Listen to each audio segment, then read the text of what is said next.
Monsieur le Président.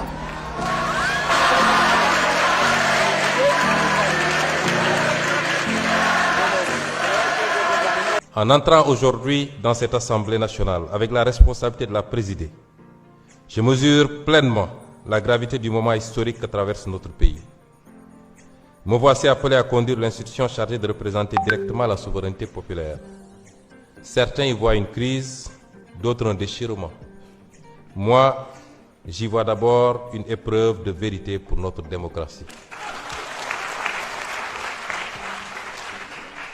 Les peuples ne jugent pas seulement les hommes politiques sur leur victoire.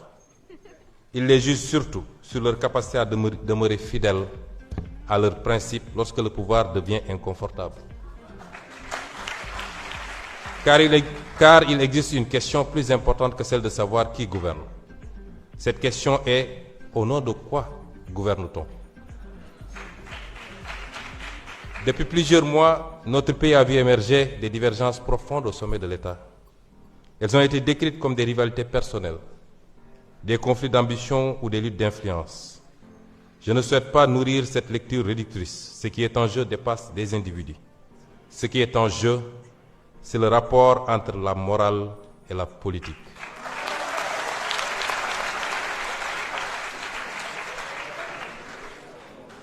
Aristote écrivait dans l'Éthique à Nicomaque que la politique est l'art suprême parce qu'elle a pour finalité le bien commun.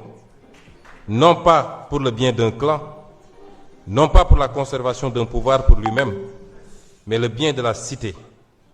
Il rappelait également qu'aucune cité ne peut durer si la vertu disparaît de ceux qui la dirigent.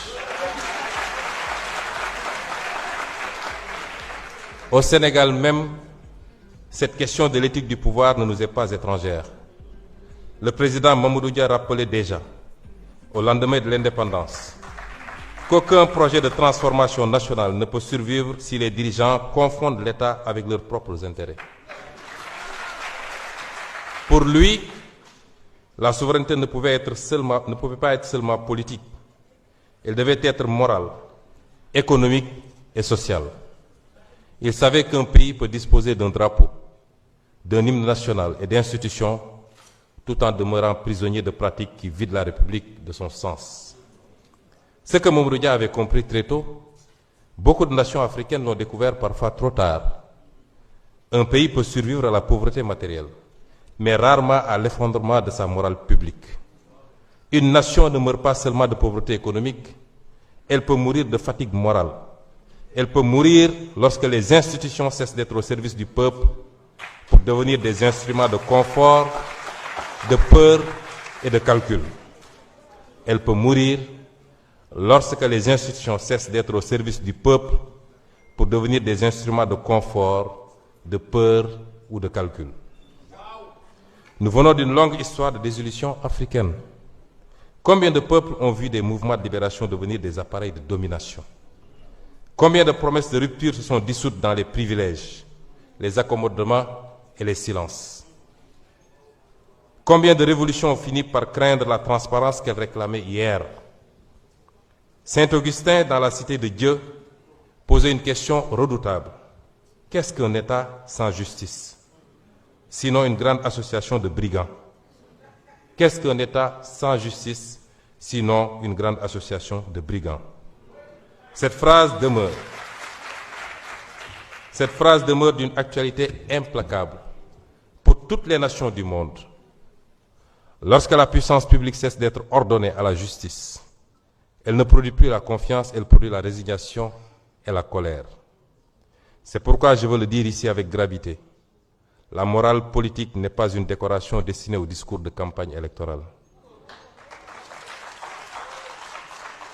Elle est la condition de survie des nations.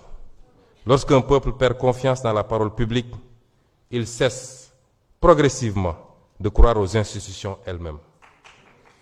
Notre responsabilité historique est immense car notre peuple a beaucoup souffert pour rendre possible la révolution citoyenne par les urnes de 2024.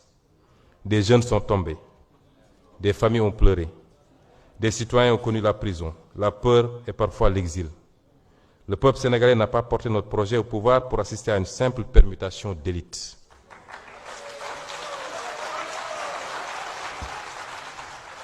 Il l'a porté pour restaurer une certaine idée de la dignité publique. Cette fidélité intérieure à la dignité d'un peuple traverse toute notre histoire nationale.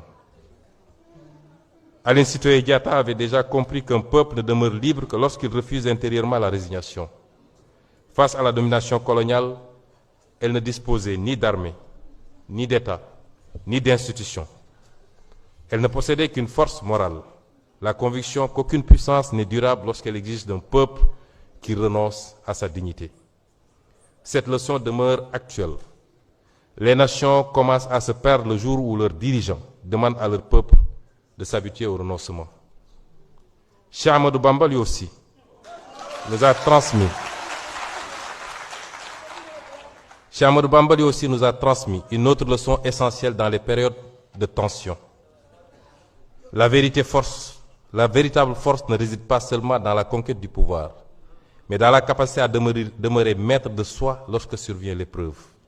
Il savait qu'un homme peut perdre une fonction sans perdre son honneur, et qu'un peuple peut traverser les tempêtes sans abandonner sa dignité. Cette sagesse doit aujourd'hui nous guider collectivement. C'est précisément pour cette raison que les institutions ne peuvent être neutres face à la question morale. L'Assemblée nationale doit être le cœur battant de cette exigence éthique. Et je mesure parfaitement le symbole de cet instant. Les principes et les préceptes que je viens de citer, je les ai développés bien avant.